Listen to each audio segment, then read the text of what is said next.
Hey, welcome to Fire Engineering's Humpday Hangout, to our show, the issues and challenges in today's fire service. I'm Chief Rick Lasky with my Humpday show partner and co-host, Louisville Assistant Chief Terry McGrath, and we've got a great show for you today. Today we're hanging out with Frisco, Texas Battalion Chief Jeremy Porter and Louisville, Texas Battalion Chief Jerry Wells. Our topic's going to be stretching the first line because pretty much everything comes after that. But with that being said, welcome, guys. Hello. Jeremy, Hi. how you doing, buddy? Good, Chief. How are you? Yeah, I'm doing good. Hey, so now you're out in Garland, Chief Mark Lee's department, and you guys, Frisco's doing some live fire training there, right? Yes, sir. We've been out here. We got 6 days of live fire training going on, so it's real exciting for our department. Oh, awesome. Well, we're talking about it. You guys are going to be building a training facility in Frisco. For those of our viewers that know where Frisco's at, if just north of the Dallas-Fort Worth International Airport, kind of northeast between Plano, the Colony, north of Carrollton and Louisville, we're all kind of right there. Busy place, great fire department, a lot of growth. You got Toyota moving there. That's a ton of jobs and houses, right, and everything else. Yes, sir. They're building right across the Sam Rayburn Tollway in Plano, but everybody's moving to Frisco, so Everybody's moving there. Yeah. Jeremy, it didn't take long before Arlington incorporated the Dallas Cowboy star into everything. So how long before we see that blue star on your fire trucks? Oh, I imagine it won't be long. That place is pretty incredible, isn't it? That facility is unbelievable. It just opened, so we're the world headquarters now for the Dallas Cowboys. That's changed our environment a little bit, to say the least.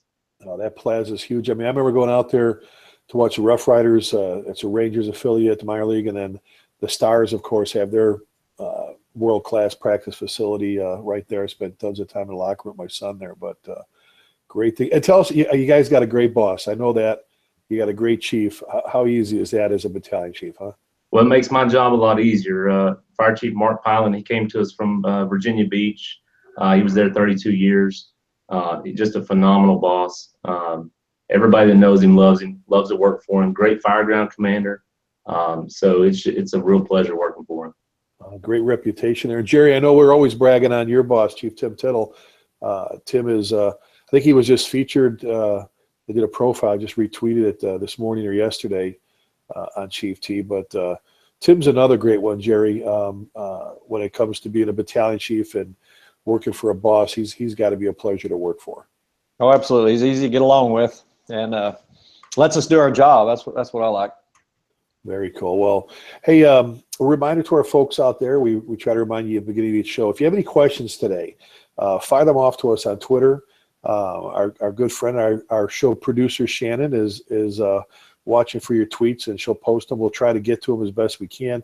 But make sure you add, when you tweet it, make sure you add hashtag FE Talk, as in for fire engineering. So hashtag FE Talk. And don't forget, I always remind you, don't forget to catch our FDIC roll call tips at FDIC.com. Conference is coming up. Before we know it, it'll be here. Hey, Jerry, what are you teaching? Let's plug some of your classes. You're at FDIC. You're a regular there now for years. What are you doing this year, bud? I'm doing on Tuesday afternoon the ultimate team sport. It starts with me. That's the one I've been doing for years up there, and it just seems to continue to get good marks. And I get to come back up there every year, and we have a good 4 hours of a lot of good conversation about kind of what it means to remember how you started and the enthusiasm and the energy and what's going on in your heart. And so we spend a lot of time talking about that stuff.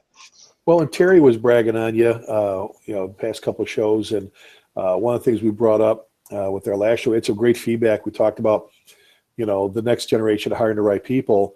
And one of the things we talked about was, and I'm gonna steal some thunder from your program, but that the whole be here now. I know you're a very modest guy, but I really don't think you, Jerry, I hope you do, the impact you've had with your program, with that I know you teach a lot of programs, but I can't tell how many times on Facebook and Twitter I see people take pictures of chalkboards now on the apparatus bay, dry erase boards with be here now, line, all that stuff. And I know we've talked about it before, you and I. We've talked about other shows and stuff, but before we move on here real quick, I think that's just, before we talk about stretching the first line, which we're talking about, how important is that? I mean, that whole concept, be here now, is huge. I talk about you in every class I teach. I talk about what you talk about with that, because it's an incredible statement, and now you see people posting all over the walls all over the country. Yeah, it's a great statement. I look at it as an attitude. A psyche is kind of a where you want your mind to be on firefighter day. We come in and we all have side jobs. We all have life going on outside the fire service, but especially with the social media world and phones in our hands, and there's a lot going on, and we get caught up in those daily things. And to me, that's just a reminder that look down and see, oh shoot, I still got my uniform on. I'm a firefighter today. I'm still on my 24-hour shift. And that's all I ask people. That got a little made fun of at the beginning. I had a few wisecracks, and I think all the wisecracks are gone now. They get it. And today I'm a fireman, so we give it to us mind, body, and soul. And I play my guitar sometime in my downtime. I need that too, and I understand firefighters need that. But when it's go time, I want us mind, body, and soul firefighter. Train a little bit every day. Make your calls 100%. There's no such thing as routine in our business. So when the bell hits, we're 100% on our game. And that's what it is, so I spend quite a bit of time talking about that. Of course, I didn't make that up. That came from Chris Peterson from Boise State University, and that was his mindset that he wanted out of his football team. And you know what? It paid off for him. And I thought, shoot, I'll bring that to fire service and let's see what happens. And I've had, I may have 15 places that I know have adopted that and used it. And that's the only ones I know about. I'd love to other places, if they're using that, to let me know, via email, text, whatever, because it's exciting to see that coming into the fire service and guys using that. Well, and I'll tell you firsthand, I'll start jotting them down, because that's why I notice this so much. All of a sudden I go, oh, there it is again. Someone will post something on Facebook or a Twitter picture, be here now. And then there's, maybe they have a little attitude statement under it. And our good friend, all of ours, good friend, Chief John Salka, my good buddy, he did an article on it. He's talked about it for years in class about conforming, just a matter of not only just with your attitude, but when you go home, do what you got to do. But when you come to the firehouse, you need to conform. And this is where it's a uniform, the place, what we represent, what we stand for, because we've said it plenty of times before, there's no do-overs in what we do. As a matter of fact, right now, Portland, I just got a text message before we went on the air. Portland struck a third alarm. They had a gas explosion with Mayday and a couple firefighters injured. So if you're listening and you're watching, please say a little prayer, thoughts and prayers for Portland, that everything works okay there. Hey Terry, Chief, go ahead, buddy. Real quick, kind of on those lines, I'm sure you saw the story, and most people have, the recent suicide of a battalion chief out of Indian River County Fire Department. Yeah, very tragic. And something that he posted. I just want to say, my thoughts are out there for obviously for his department, his family. And I know that, the mental health issue, I know Chief Halton has brought that up numerous different occasions. And unfortunately, I think it's one of those things that's still troubling a lot of folks. It's still a battle for a lot of folks, and it hasn't been brought, I think, to the surface as much as it needs to. But anyway, that was a sad story the other day. And one of our guys sent out an email this morning. He knew him from dive training. But had a lot of really good things to say, and basically kind of leaning on some of the other station captains, some of the officers to get into people's business and make sure you know what's going on in your guys' lives. And anyway, so I wanted to say that. And tragic news out of Florida. I think that's where they're at. Well, and I'm glad you brought that up, Terry, because you and I have done this show plenty of times together, and several times especially when Bobby joined us, Chief Halton, whether it's at FDIC or here, I'm always complimenting him on his stance when it comes to PTSD or mental health awareness. My buddy Jeff Dill, let me see right there if you can you guys make out that website? Jeff Dill is the founder of Firefighter Behavioral Health Alliance. It's ffbha.org. Right there, ffbha.org. Is that too quick? I have a stack of these. I carry them with me. These are little bifold cards that you as a firefighter and officer can carry in your wallet or wherever. It's got indicators of mental health issues. It's got, of course, recommended actions to take, and then confidential phone numbers. But it is, Terry, you're right. We still treat it as it's something, it's a weakness, it's taboo. You don't talk about it, which is a shame. If you call yourself a brother or sister in our business, you need to pay attention to people all the time. And anybody could be there for you at a fire, but away from that, we need to be there for each other on and off duty as well. So, Terry, let's real quick before we do it, I want to ask you, remind me and remind our people, because I have people asking, when's Louisville testing again? Well, currently we actually have 2 openings now, which that will be posted. That'll be posted here hopefully within the next couple of weeks. And then we'll have a big hire. We're putting a second truck company in that'll hire 18. We're shooting for, it's the 17-18 budget year when that will go in service. But the way the job market is, we talked about that once before, and we've got to start early. There's a small little up and coming city just east of us called Frisco. It seems to be attracting everybody. So, but anyway, we're all kind of competing for the same talent. But we'll be hiring 18. We're hoping to start that process in the spring of 17, if somewhere around May, June at the latest, to get that underway and try to get 18 hired. Perfect. Okay, well, exciting times for everybody. I know we got some great things going on here at Trophy Club Texas. Jerry, they get it, and they're here now all the time. They take care of business. I was going to tell you, I got one email, and I don't remember the guy's name, but from probably 3 years ago now, the guy put a Be Here Now sign up in his fire station. He's a Boise Fire Department guy, and he took his sign down to Boise State University and had that coach sign it at the bottom before he put it up on the wall. How cool is that? We got to get you hooked up with him, dude. No kidding. I told him, I said, how did you get that? And I don't, We got to get you hooked up. I know the chief in Boise, Chief Dennis Stone. There you go. Chief Dennis Stone is a great guy. He's a great guy. Well, they've got a pretty special sign hanging up over their bay out there. I know that. Dennis I've got a picture. He's a great guy. So, hey, guys, let's jump on our topic here. We want to talk about the importance of the first line, the first attack line, if you will. There's a lot of catchphrases out there, the first 5 minutes, where the first line goes, everything else goes, and so on and so forth.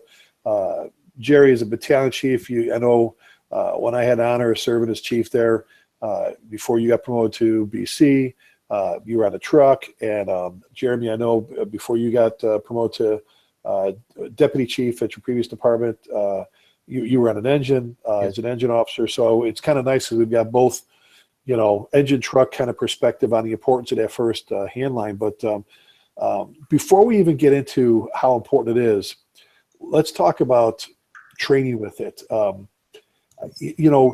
I've said for years, guys, every morning you'll see the guys on the apron with the saws, and they're running the saws, they're doing everything like that. But they'll spin the aerial ladder up in the air. But when's the last time they stretch the cross layer? They stretch that skid load.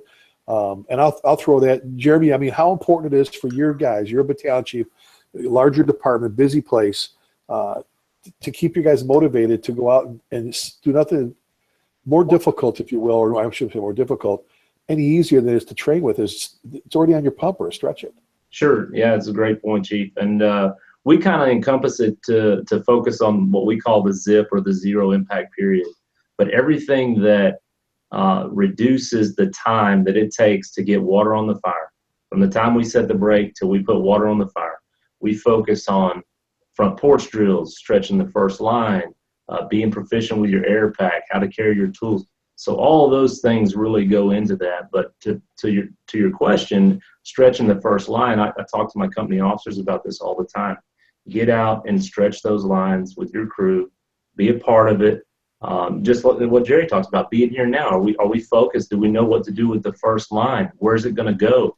So there's a lot of things to focus on. But like you said, it's a very simple thing to do. But we got to be pros at it. Well, Jerry, you said something. Terry, you remember we had a pretty good second alarm. You've had plenty of second alarms in the apartment complex at Old Orchard and Bel Air. And Jerry, this is right after you made BC years ago.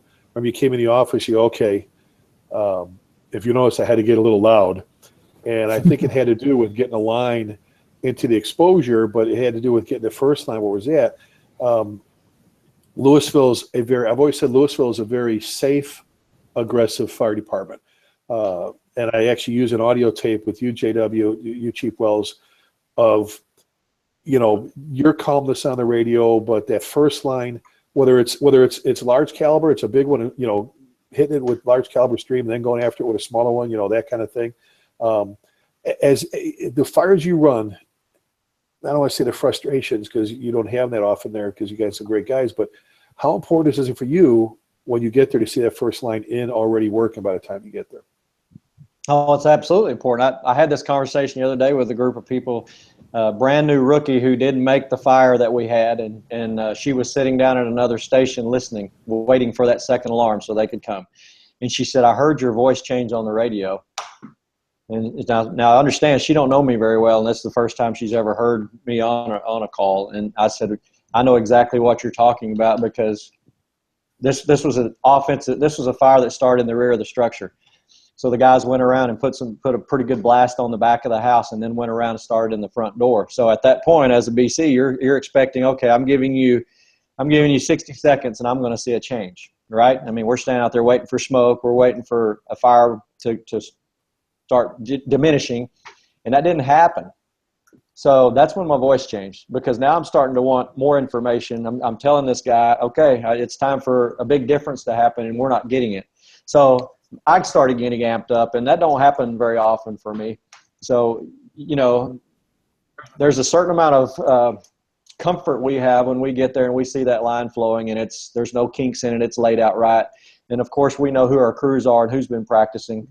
And I expect to see, some results, I guess. And that sure changes your heart rate when that doesn't happen. Well, Terry, years and years, T, you were our division chief over arson, the fire cause and origin, the explosive stuff and all that. You get to see something from perspective. I know we used to call them the EDUs there, the truck companies, the evidence destruction units. But, when everybody's out Gatorating and doing everything else, you're in there taking a look. Describe your thoughts. I mean, I know there's been times where you've been in there going, if we had just got a line in here quicker or whatever, this wouldn't have been here, and so on and so forth. Your thoughts on the importance of that first line, buddy? Well, Chief Wells and I were visiting on Monday, just kind of kicking around some thoughts for this class or this topic. I'm sorry, and one of the things, and Jeremy kind of alluded to it a little bit ago, which was reduce the time between getting water on the fire and keeping that to a minimum, and then. We just touched on the excitability there that when something's not happening, if Chief Wells is expecting to see something, he's not seeing it. So that causes a shift in his urgency, if you will. And so, one of the things that when Chief Wells and I were talking was how critical those first few minutes are. And that's everything from where the engine parks, where the medic parks, who's stacking up on the street, is everybody coming from the same way? Obviously pulling the right line, the nozzle selection. I couldn't brag enough about the Vindicator nozzles, and I think it was actually Chief Halton that sold them to us like a long time ago. But there is something about that Vindicator, and I can't scientifically prove it, but the fact that it puts so much water on a fire and is so easily managed by one firefighter on a 1 3/4 and even the 2.5 is so more easily controlled. But all of those things are absolutely crucial to those first few minutes. And, we can go and talk about the science of fire doubling and things like that. But, then you get into the topic about what is a fire in today's home versus a fire, a legacy fire 30 years ago, as far as contents and the amount of, the flammable, ignitable contents that are inside. And so the BTU thing, I think everything's askew now. I think a lot of the old science is great to teach, but I think that we see so much, it's so different now as far as the heat, the compartmentalization of homes, newer construction, the energy efficiency, making them tight. So all those things are working against us. So this first line, to me, is more critical than it ever has been, because if you talk about fire doubling, I don't know scientifically exactly what rate that is, but I think it probably can be proven that it's a lot quicker than what we've been taught or what we go to understand. And so a 5-minute, 6-minute response time, not to take in your 911 call, your time of dispatch, your turnout time, your drive time, now hitting the scene, parking, getting everything where it needs to be and having it work exactly like it. And all of that comes back to training. All of that comes back to knowing exactly what your capabilities are. And the first few decisions that are made by that first company officer that's on scene, that lays out your plan and your playbook. And if one thing goes wrong, it's so difficult to recover from that. And that, so to me, that first line is absolutely crucial, because you are absolutely fighting a losing battle from the moment the tones go off. And there's a lot to overcome, assuming everything goes right. There's a whole lot more to overcome if it doesn't. Well, and our good friend Andy Fredericks. Oh, you got my stuff. Go ahead, Jerry. I'll let you go. Go ahead. Well, that's just something, I don't know if you taught me this. We talked about this a long time ago, but I use this on A shift. When they moved me to A shift, now it's been a year. And you brought the 2-minute offense to Louisville, meaning everybody has pre-assignments, okay, on the first alarm. We know what we're going to do. I don't have to go make assignments.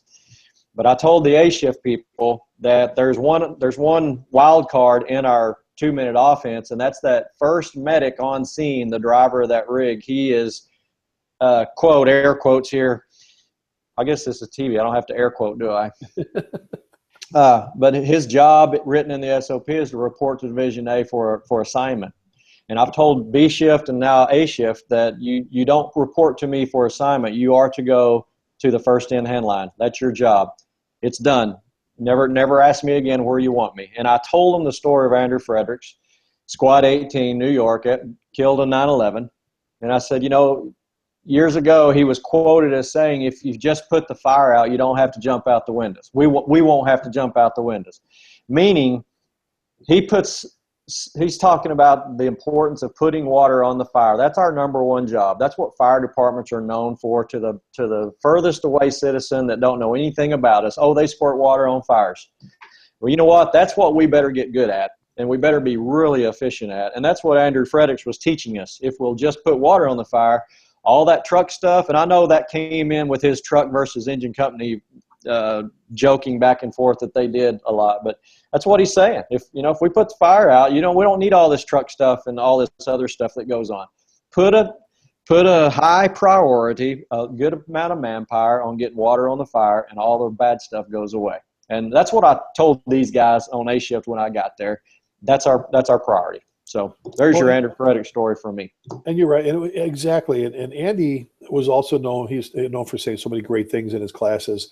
One was more lives have been saved, vastly have been. I mean, the numbers are incredible by simply getting the attack line in as quick as you can to the seat of the fire, right. Putting the fire out and get all your problems going. There's absolutely no argument more than the second line, more than, and we're truck guys and we like search and stuff and all that stuff too. But the faster you get the line, and the whole training thing, a lot of people don't, I think it's just a timing issue or whatever, I don't know. But the whole minimum company standards thing, if people understand what those are, and the minimum company standards, that is, okay, I've got Trophy Club engine 681. We're going to go out and we're just doing the cross lay today. So we're going to stage them. We're going to bring them in.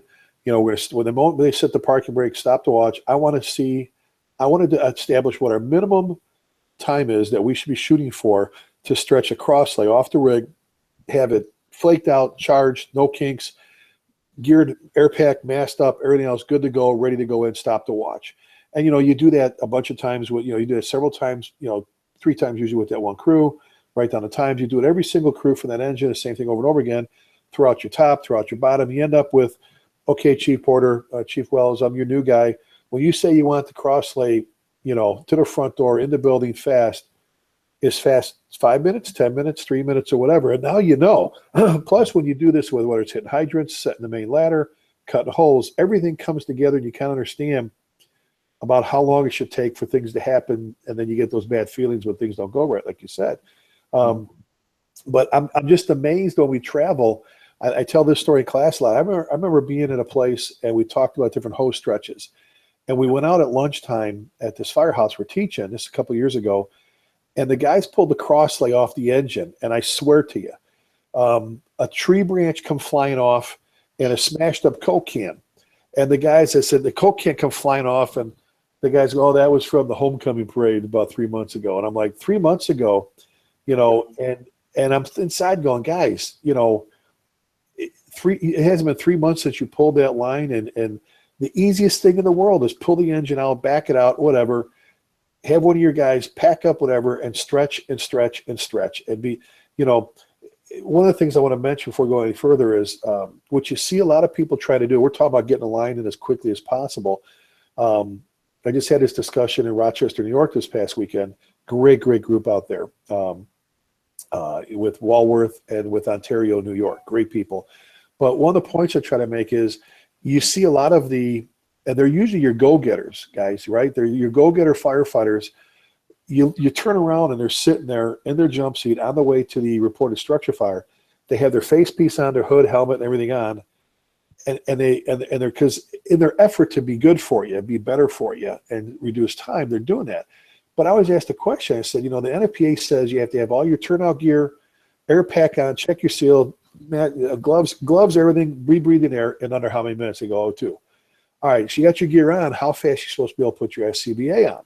If you're in the be operating, well, under 1. So how many seconds are you saving? The trade-off in a lot of cases is your peripheral vision screwed up, potential for fog, nose cups or not, your heart rate's already being affected, your breathing. And the point I try to make is to people is speed kills.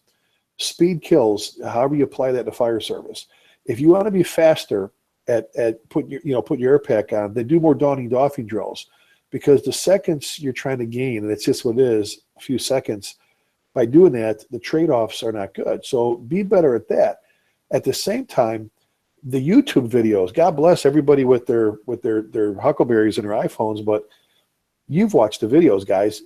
Isn't it frustrating when you see a particular department, there's fire blowing, the people across the street are filming, here comes the engine, and they dump all the hose and it's spaghetti and they're trying to drag it here and they can't get the line charged. I mean, tell me your thoughts on just that frustration, just watching the videos, not necessarily with your department.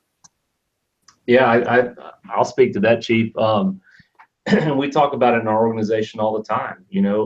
We have got to be professionals. We got to be pros. I mean, you look at any professional sports team. They don't do what they do. Let's take football. They don't do what they do on Sunday unless everything Monday through Friday happens perfect, and they practice perfect and they play perfect. And so I think it all goes back. It does all focus with training. It's always about training, but it's got to be intentional training. So if we're trying to get better at reducing the zip or zero impact period, let's focus on that, whether it's stretching the line. And we do that all the time. And I would be, the YouTube videos are great. I love, watching the videos, but how does it apply to our organization? What can we learn from each of those videos and then go out and correct in our own organization? Well, Terry, everybody's filming us now, right? Oh yeah, well you can bet on that, and if we're not filming ourselves, and but one of the things, and I think to take this a step further, Chief John Ashman just got promoted in a training position. Good move there. Yeah, oh absolutely. No, he's he's been doing this a long time and the training, but one of the things, and I like to see it around here because. I think we ran into a question that came up about setting the truck, and some guys were having trouble with a particular set and getting the reach out of it they wanted, and it was Chief Ashman that asked them, how often are you getting out and setting it? Well, the answer was, well, we set it every day, and he said, yeah, you're setting it at the back of the station, and the answer was, well, yeah, I mean, every morning we get up, but we're not just elevating it, bedding the ladder, and going on, And he said, yeah, so why don't you pull that into a shopping complex? Why don't you pull it behind? Why don't you go into an apartment complex? And, you're not going to experience it until you experience it. And the moment when you're trying to be, the smoothest fast, and the moment you're trying to actually implement it when the pressure is on, is not the best time to be figuring out exactly that this angle didn't work, or, where should my bumper line up when I stop that truck, or how far past the house do I need to stop for the engine for the truck, and what's the reach of my hand line when I've got parked cars on a street, not just navigating the back ramp of the station. And so, I see the guys pull lines here, which is good, but I also see them go out and, they'll check into a district and they'll stretch them to the third floor of an apartment complex, or, go into a construction during the day when there's cars around and pull that line and so start working those kinks out. And again, it just comes back to, that muscle memory and actually getting out there, knowing districts and walking through or working through those things. Well, and Jerry, how many guys, like Terry's talking about with getting out familiarity, how many firefighters that you run up against sometimes in your travels teaching, or even in, Louisville, and we do here, little reminders. I think it's one of the things we tend to forget about once in a while is what are our flows, what's coming out of the end of our nozzles, how they operate. And for a lot of people, it may sound pretty simple, but again, and then, which line to stretch. I mean, are you expecting the captain or the firefighter to know which line to stretch at a particular fire? Well, for me, I'm expecting the firefighter to know. I hope that's a minimum qualification for a basic firefighter in our organization. Look up there and see what we have. The captain hopefully has a lot more responsibility. He's off. He's doing his 360, making sure that everything's clear on the back, or what he knows exactly what he's going in. And I expect my firefighter to be sitting at the front door with the mask on, already bled the line, ready to go. The kinks are out, and we're ready to go fight some fire. And that's basic stuff. And if we're not teaching our newest people that, then we're failing as company officers. And Jerry, on top of that too, to be able to judge lengths of hose, that the firefighter, that nozzleman should be able to judge how far is that? What am I going to need for this stretch? So I think there's a lot of things that you got to know as a tailboard firefighter. Absolutely. Well, and to piggyback on that, Jeremy, and that is what happens when you come up short, and how easy, what's your thought process of solving that problem? Because we've seen that from time to time. I'll brag on Lake Cities. I went on a fire, I don't know, a month ago or so, and it was a perfect storm, really, really bad deal, long lays for supply lines. We had multiple sources of water. We had to get a lot of things worked out. It was August in Texas. It was hot, and everything that you could battle, and you were. But the challenges of the supply line were significant, but everyone overcame it really quickly. And as soon as we realized that the first plan was not going to work as intended, we found plan B, and everyone was able to adapt and quickly move and get that plan B implemented with just zero issues. And so, that's stretching that line and coming up short. But what's your next plan, and how are you going to overcome that? Are you going to are you going to pull another cross lay? Are you going to go to the back of the bed and pull something off the back? Or do you have a 50-foot section rolled up in a compartment, or whatever the case may be? But and that's one of those things. And I think it was talked about when we did the show with the Dallas police officer, Dallas Fire Battalion Chief, over the situation that happened in Dallas. But the SWAT officer said, we train, but then we train for chaos as well. Years ago, I was at the Cowboy Stadium in Arlington when I had my dog working, and we were in there when they were training for a playoff game. And when we walked into the station, they were running just offensive drills in their set, calling audibles and whatnot. But the sound system in the stadium was deafening. I mean, it mirrored any rock concert I ever heard in my life. But that was the purpose. The purpose was they were introducing the distractions. They were introducing the chaos, because they got to train for that also. That's a really good point, Chief. I'll give kudos to the Garland Fire Department. We're out here live fire training with them right now, and they have active smoke detectors in all parts of the building. So you talk about getting better with just things like communication and stretching the line and having all those distractors. They've got all that going on. Yeah.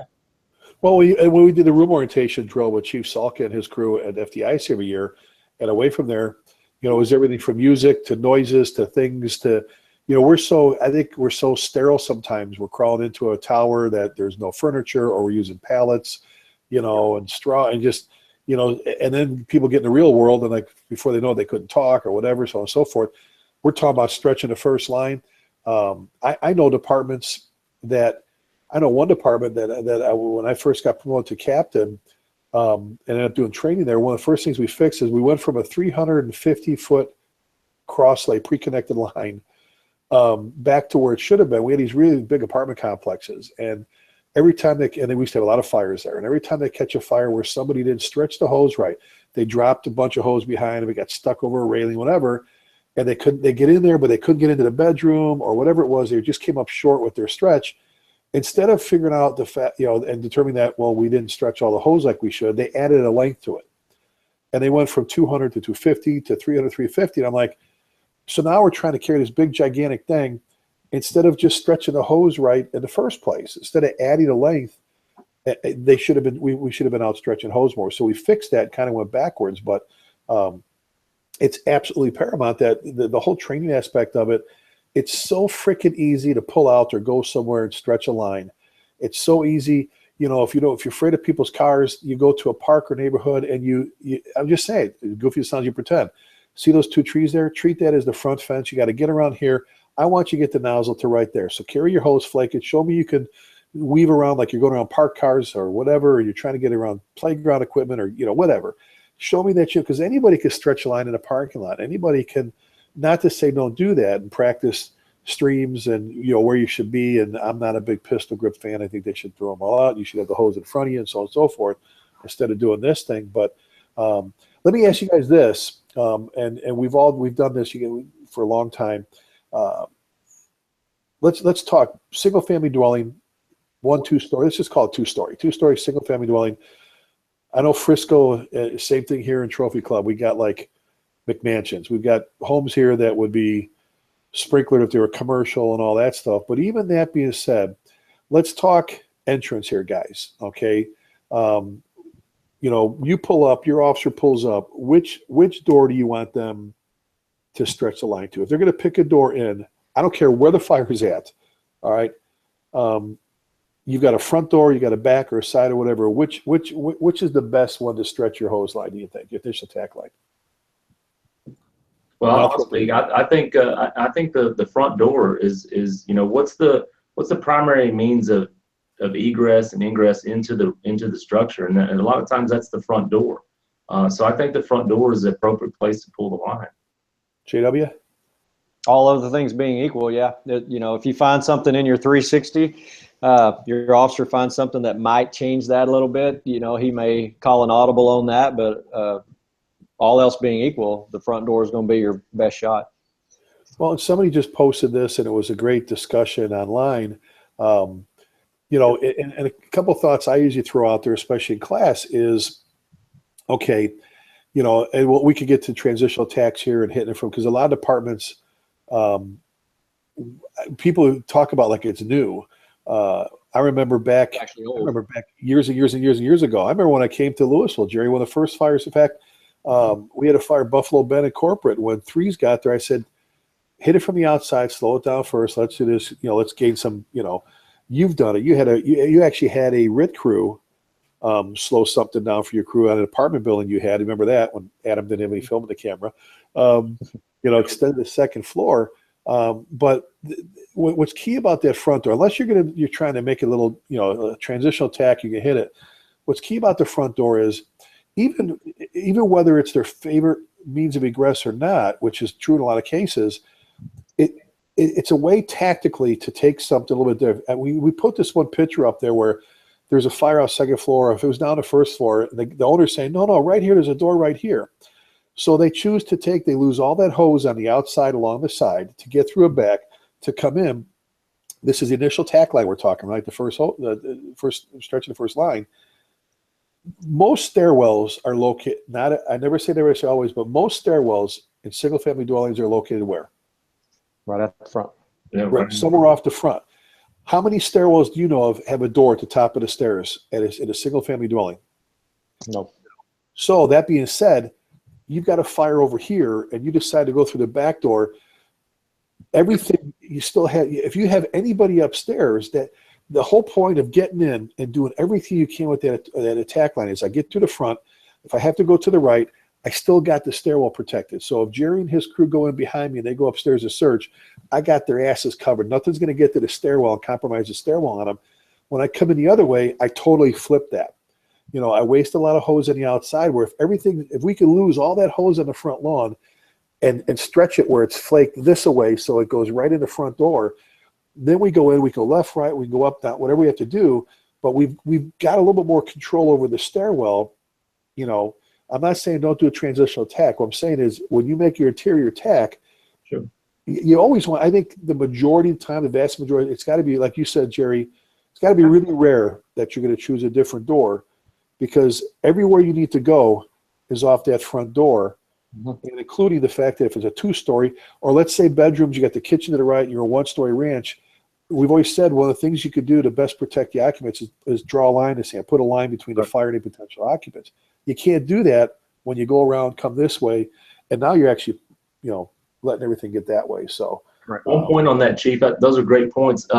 When you talked about transitional attack, so if we have to hit something on the rear of the structure, we got a rear entry garage or something, we got a fire going there.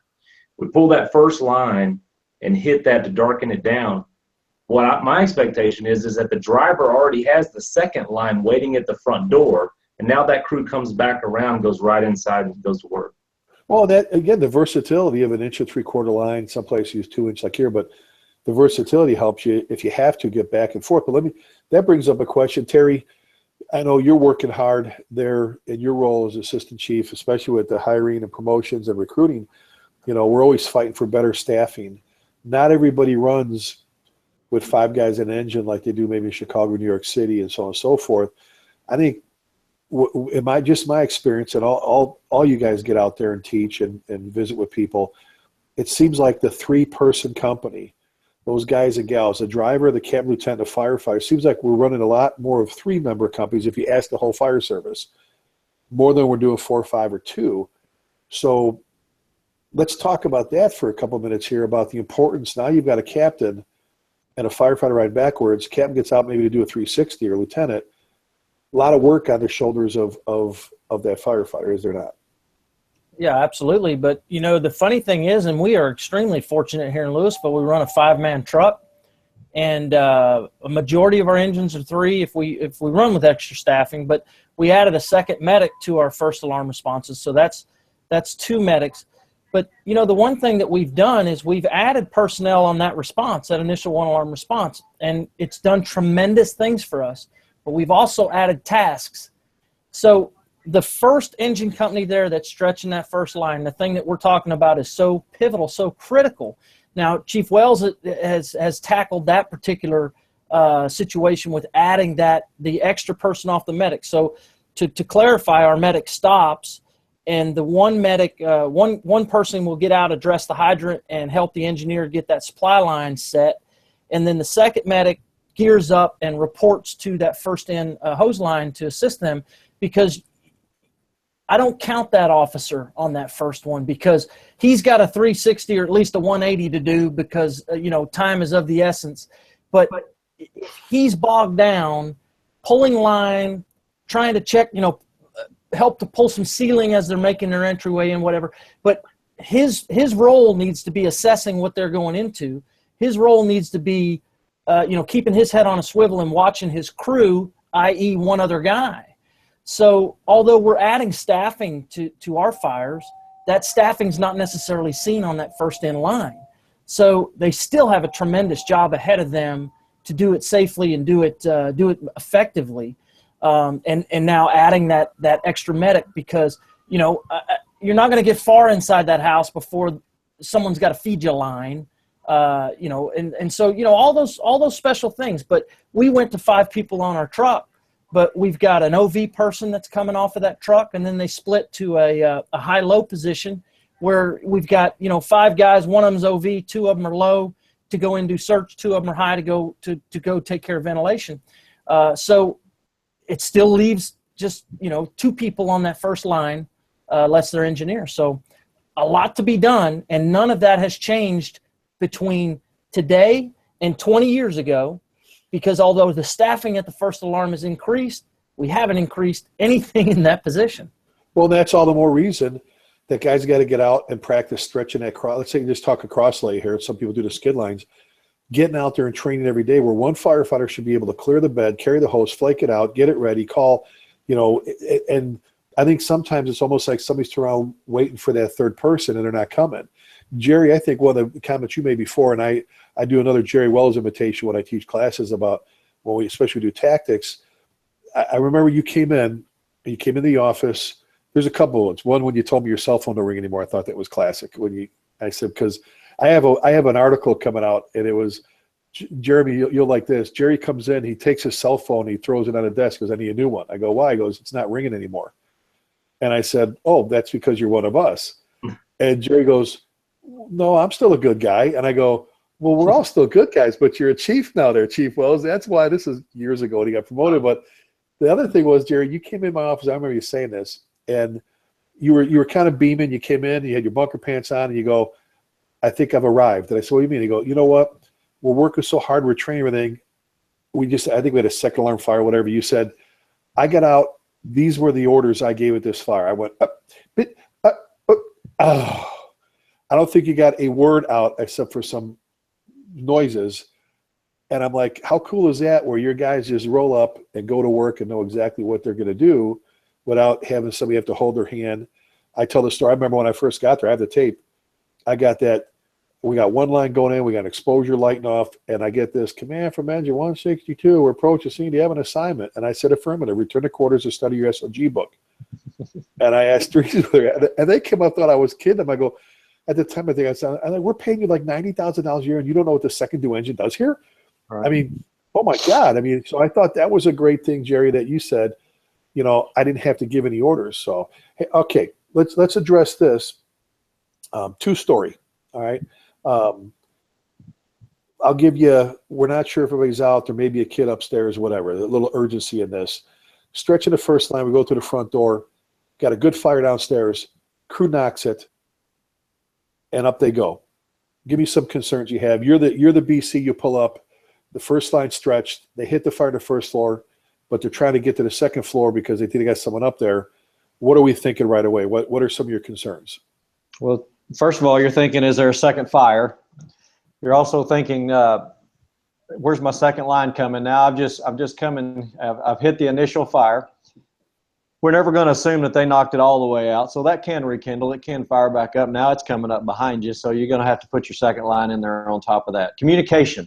Let me know that first line went in and did that. Now they're working their way up to the second floor, where they basically have a whole nother floor to search. Also being concerned that the fire below is still holding in check. So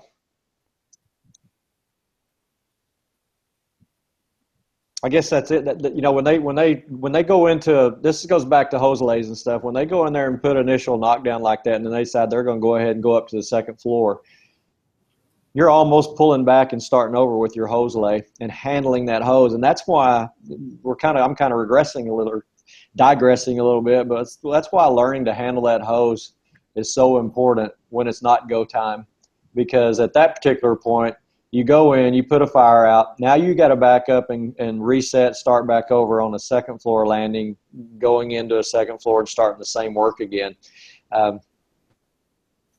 Hose handling and efficiency with a hose is extremely important, and that's when it really pays off for you.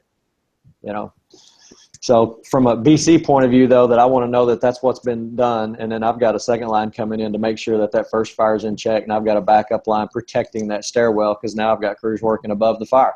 Well, how many times have you guys seen Terry, Jeremy, jump in, where we've seen the videos? I've personally experienced it at 2 fires earlier in my career where in their haste, and both of them were, we had an unconscious male in the back of it. We were 6 flat, Marion Drive. We had a guy pretty much bedridden in the back, unconscious.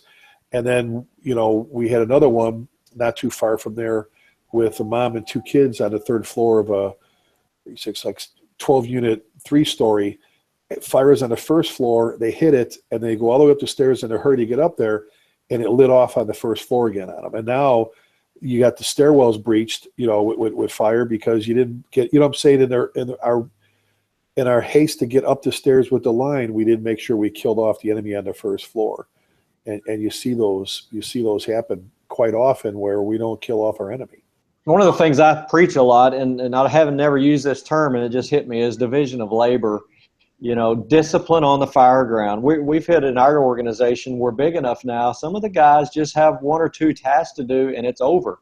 Do that task well. We get in such a hurry we want to beat the next crew in, we want to do the whole thing in here, that we don't do our jobs efficiently and get completely, I guess. But division of labor, my job is to do this, somebody else's job do that, and that sort of thing. We do that on wrecks where engine companies on the exterior of our city who carry jaws. They don't do engine work because they're wanting to hurry up and get the door popped before the truck gets there. They want to do somebody else's work. And boy, they catch a lot of me when that happens as well. So discipline on the fire ground. Do your initial job, do the best you can. And then if there's time to go up and start a second one because the second engine didn't come, that's when you do that. Well, go ahead. Go ahead, Jeremy. Okay. Go ahead. Well, I agree with you on the backup line, Jerry. I think you got it. If somebody's going upstairs, they're making the stairs. The second line has got to be coming in, especially if you had a fire on the first floor. They do 2 things. Number one, they're the backup line for the folks working upstairs, and they can take care of any of those flare-ups that you have on Division 1. So I agree with you on that, Jerry. Well, and to piggyback on what Chief Wells is saying, and I'm a big person on this discipline thing because, listen, when you're on the medic and your job is to dress a hydrant, and so you stand 3 houses down from fire ripping out of the front door, where do you want to be? Absolutely, everybody wants to be at the front door, but somebody has to catch that hydrant. So, getting back to, Chief Wells, you do it and do it right, do it well, make sure, because like I said, there's no job that's too small. And, when everybody's on the front lawn high-fiving about a great knock or whatever just happened, be sure you high-five all those ancillary people too, because them doing their job made this thing a success, and it wasn't all you. But the other thing, in the scenario that you posed, Chief, my thing is that we have a script that we go by, and don't deviate from the script. If the battalion chief, the incident commander, decides we're going to deviate from the script, then the play has to come from the sidelines. It has to come from the coach. And if it doesn't, you're freelancing. If it doesn't, you're doing something outside the bounds of what we're expecting you to do. It's pretty hard for Chief Wells to be standing in front of the house. He can't see through walls.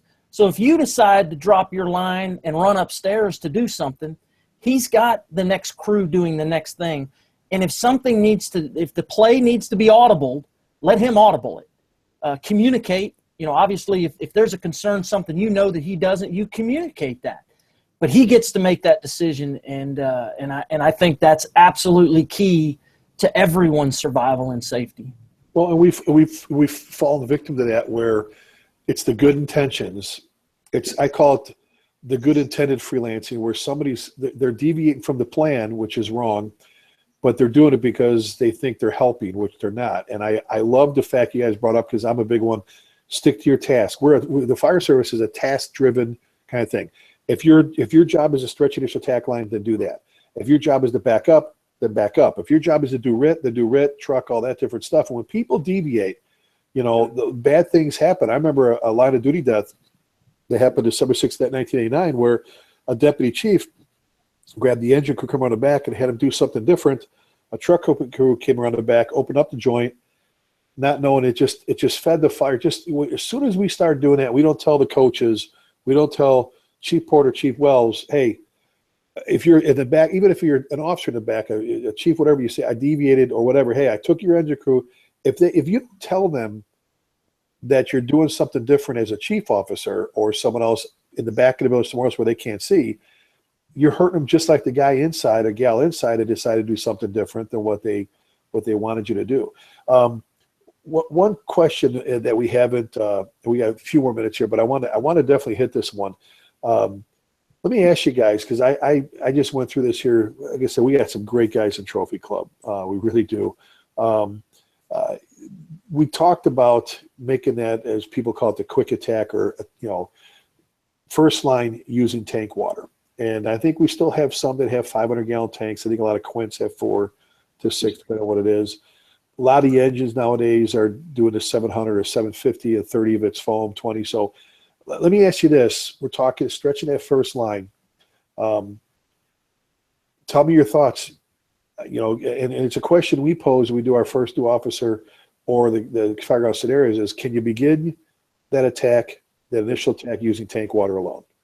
I know we're going to bring more water. We're going to do that, but can we begin the attack, you know, using tank water alone? Your thoughts? Chief, in most cases, you can begin and end the attack with that tank water. Absolutely. So, you know, in most cases, most with the speed at which our dispatch systems dispatch nowadays, the speed at which our Louisville firefighters and our Frisco firefighters can put their gear on and get out of the house and drive safely to the scene. We get there, we can control a fire if all else being equal. If we can lay a line out, if we can do it, if we can be ready from parking brake to initial flow less than 2 minutes, which should be attainable by most people, we can do the whole fire with 500 to 750 gallons. Just an opinion of mine. And I think it's important for everyone that's riding that rig to understand exactly how much time we have. And the only way you're going to do that is to get out and test it. You know, how long do I have with my 500 gallons? You know, advance on the line and get into the seat of fire. You know, how much time do I really have? So, good points, Chief. Well, go ahead, Tara. Something that you gotta, you know, we've got to come into to factor into all of that is, and to me, that's a question that's individual to every single company that's out there, because we carry a vindicator, and it depending on who you ask on what day, but a vindicator, let's just say, will give you 225 to 250 on an 1 3/4 line. We're carrying 750 gallons of water. So we have an idea here in Louisville based on that. But, you know, if somebody's out there using that same vindicator, they got 500 gallons, or, you know, so depending on your nozzle, depending on the hose that you're pulling, depending on what you're flowing. But all of that gets back to training. All of that gets back to, and Jeremy hit it right on the head. You got to go out and flow these things, and you've got to actually experience this, because that's another thing. You know what? Your driver needs to get in the habit of really watching that water until positive water source is established, because he's got to let them know what's going on. And even in Louisville, we have short lays, good water system. I mean, we have a perfect environment here for our job, because we don't face a lot of strange challenges that a lot of other departments do, where they have inadequate water supply and things like that. But there are times where a delay happens, a bad hydrant, something happens to where now we have to practice the chaos. And the chaos is right now is that we didn't get the water established, and we have to transition to something else. It gets back to working through these kinks. Well, and the whole thing we've talked about before, you know, it's all about time and getting in there quick. And I think one of the things that we forget to do, and this comes with the training, is, you know, a lot of people forget, once you get inside, very few firefighters get inside, lay in the hallway, open up the nozzle, and lay there with the nozzle open the whole time. You know, you're through the front. One of the best fires, Fox 4 called me, asked me to do a little deal on them. Dallas Fire Rescue, one of their young firefighters got in a jam because he had a helmet cam on and didn't have permission, but I don't think they had a policy, however that worked. Anyway, James Rose goes, take a look at this footage and tell me what you see wrong. And I'm watching, here comes the engine, and the only thing I could see wrong is as they pulled up, I mean, they're almost stopped. The firefighter helmet cam stood up, which meant, okay, he had buckled, so whatever, big deal. Anyway, he gets off, you see him pull the cross lay, he takes to the front door, his officer's cap says, I'll be right back. He takes off. It's a one-story frame, fire blowing out the back, a little bit out the front door. Good fire. This kid flakes the line, calls for water, bleeds the line, bleeds the line, does everything there. The captain comes around, says, okay, through the front door, obviously. They go through they're out off the front porch, off of the front porch. They hit it high. He goes, all right, shut it down. Push, push, push. They push in. They get inside. All right, hit it again. And you're watching his fire rolling. All right, shut it down. Push in. And he was doing that short burst, but hitting it, knocking it down pretty good, then shutting down. If you're laying, I've just said, if you lay in there and you're laying in there and you're going, okay, if I blow through a tank full of water and I haven't made some headway, either I'm just spraying water on the floor, out a window, or I got into the wrong place. You know what I'm saying? Now, we always push in to make sure we bring a second line, and we're, before even that, we're to get our positive source, whatever that is, or your tender tanker set up going, so you've got water to back that up, so knowing how far you can go in. But let's just say 700 gallons of water, 3 minutes if you're flowing 200 feet, whatever. That, I mean, that's a long time to not see, Jerry, the smoke change that you said. You know, if you're in there and you're like, okay, if we started timing right now, start a stopwatch, open up, Rick, and you go, okay, go. And if we went just for 2.5, 3 minutes, that's a long ass time to be flowing water when we look at what we're trying to accomplish and everything else. So, but right, I would challenge anybody to say they flowed a nozzle more than 3 minutes on one initial fire. I mean, I know that's happened before, warehouses, whatever, but you know, think about that. That's a long time. Well, I guess bottom line is stop teasing the fire. Yeah. You brought a whole tank full of water with you. It's not there for ballast. You know, just, you know, you got it, use it. Don't get yourself jammed up. Don't get in too far. But, you know, if you don't have, like a lot of us, if you're running that first engines there and you're waiting for the second one to get there, you know, or third, whatever, you know, get in, do what you can, understand your limitations, stick to your tasks. But hey, as we gotta wrap things up here. Let's do this. Terry, you and I have been hosting a show for some time together. We always ask at the end here, Jerry and Jeremy, the same questions, whether it's for training wise or a new firefighter. But you're both battalion chiefs, and let's pretend you've got that new company officer. You got that new lieutenant or captain that's, you know, it's your first day having coffee with them. Let's talk about your conversation. Jeremy, will hit you first. What do you say to that brand new officer about stretching the initial attack line? Well, I mean, on top of stretching the line, we talk about the importance of, I mean, how's your day look? As a company officer, how's your day look? And I believe it should start with apparatus readiness, equipment readiness, and the next thing you should be doing every day is training with your company. So, and we can focus on all the things that help reduce that zero impact period that we talked about. And those are the things, and we used to talk about the big five all the time, but we should be focusing on those daily, every day we come to work. And so those are the conversations that I have with the new company officer. Outstanding. JW? Every day's a training day. Whether it's really hot outside, really cold outside, every day's a training day. Sometimes it's kitchen table training, sometimes it's mealtime training, sometimes it's pulling hose. There is no excuse for not pulling a hose.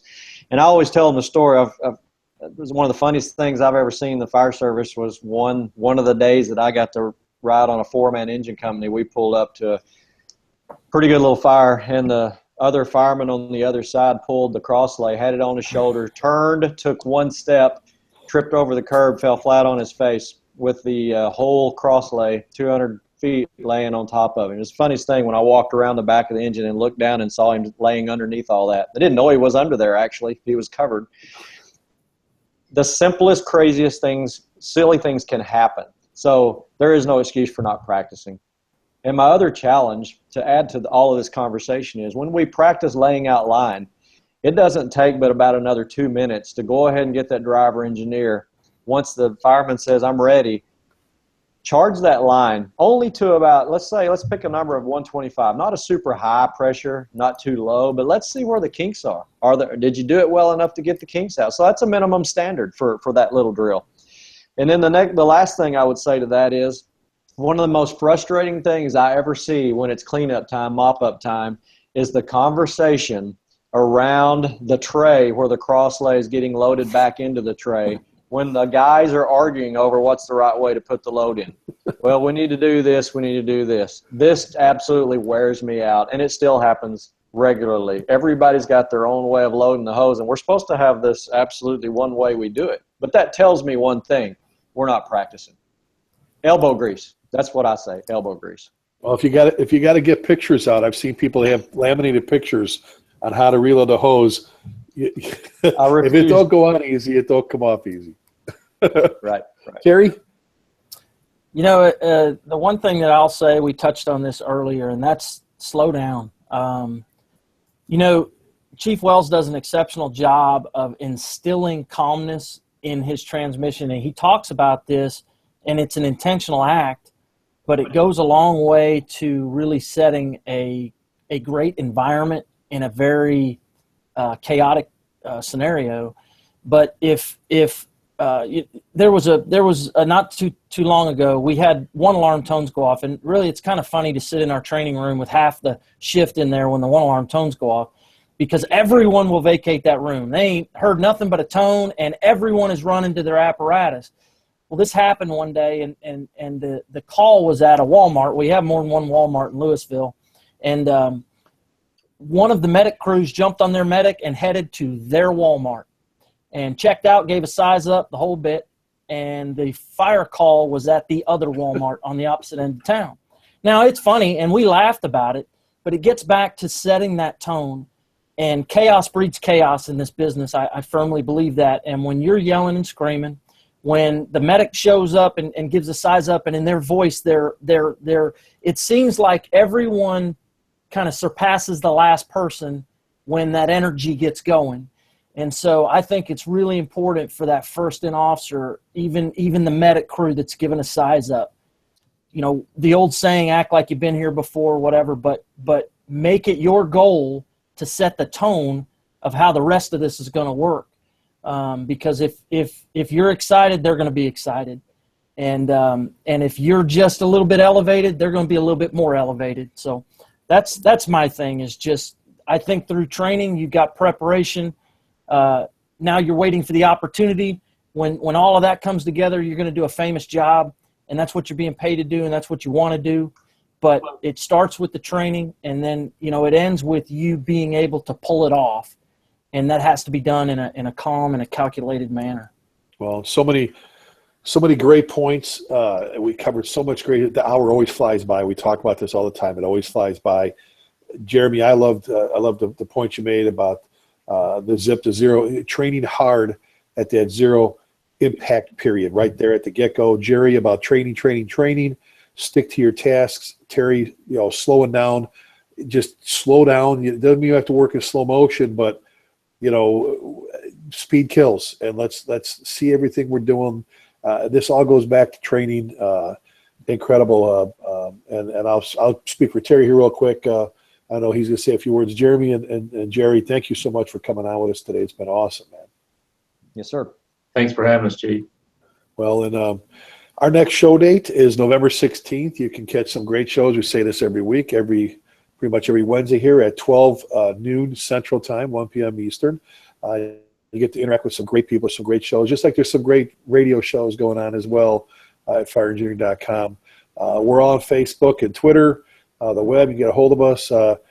Jeremy, if somebody wanted to get a hold of you, you know, I'm going to tell people, if you want to see a great organization, you want to see a great firehouses, you want to see a great fire safety town, you know, if you're in the Dallas-Fort Worth Metroplex, I know I always send them by to see Chief Wells.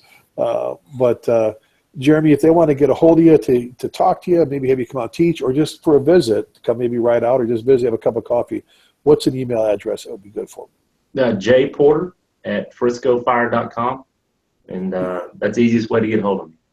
P-O-R-T-E-R, jporter@frisco.com. So thank you, brother. Jerry, best way to get a hold of you, bud? The easy one for me would be BC, as in Battalion Chief J. Wells, @gmail.com. I usually can give them my city address, but they misspell Louisville all the time. So we'll just go. I was just in Louisville.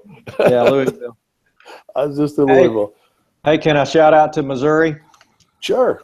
We're going to be doing the Winter Fire School in February. I'm doing a new class out there called It's My Pleasure to Meet You. Thank you for your service. We're going to talk about the importance of doing line of duty death studies and near miss studies. I'm going to be taking Mr. Allison with me for that. That's going to be fun. So we're going to do 4 hours at the Winter Fire School in February, and then I get to go to Clearview, Canada, following up on something you did there. And I don't know a date on that one yet, but sometime in the spring. So looking forward to getting up around Toronto. So I have to find me a passport or something. I don't know. That's a great group up there. You're going to love those guys. Chief's a great guy. He gets it. It's a great area.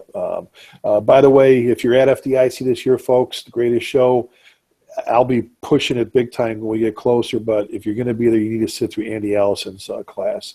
from Louisville. Absolutely incredible individual, and something we all need to pay attention to. Just some great information, and when we get closer, we'll give you a little more information. You'll find Chief Wells there, myself, me and Chief Salka again are doing our class, our 5-alarm leadership program. We're doing RIT Gone Wrong. We're doing a big room with Chief Halton, so tons of things. Terry, email address? You can reach me first initial, last name, T. McGrath at cityoflouisville.com. Staying with a W, because they do. Is it Louisville or Lewis? I'm like, it's Louisville with a W. So I'm at 5alarmleadership@gmail.com, all spelled out. So give us a holler. But guys, thank you again. Terry, you got any closing remarks? No, you know what? Just real quick, Chief, and I give a shameless plug, but thank you to General Motors, the OnStar division. They came up with a benefit that they awarded some funds to public safety personnel, and that was including dispatch to anybody who suffered a injury or had any kind of issue in their life that's caused them a particular struggle. But we had some guys around here submitted Andy Allison's name for that. He was a beneficiary of that. Got awarded a nice sum of money from General Motors and our OnStar division. They were celebrating their 20th anniversary. They flew him to Detroit, let him interact on stage of a big corporate event with their vice president or president of the OnStar division. Went really, really well. He represented public safety, represented the fire service as I knew he would, and I was really, really, really proud of Andy. And thank you to General Motors OnStar for that. Outstanding. It was something that I know we tweeted and pushed out there on Twitter and Facebook and everything else, because it is an incredible job they do for the fire service. So, well, we want to thank our good friends, Terry and I, Battalion Chief Jeremy Porter, Battalion Chief Jerry Wells. Jeremy's with Frisco, Jerry's with Louisville. Two great people. Come out, visit, just have a cup of coffee. I guarantee you'll learn something invaluable to you and your crew and your people. So, hey, in closing, folks, we always remind you to please keep the men and women serving our armed forces in your thoughts and prayers. One of the things we'll just finish with is don't forget the people around you in the fire service. You know me for saying for years, there's a her when I say the word brotherhood, there's a her in that. But if you truly are a brother or sister, you'll pay attention to the folks around you, not just on the fire ground, but to what's going on back in the firehouse off duty. Mental health awareness is everybody's job.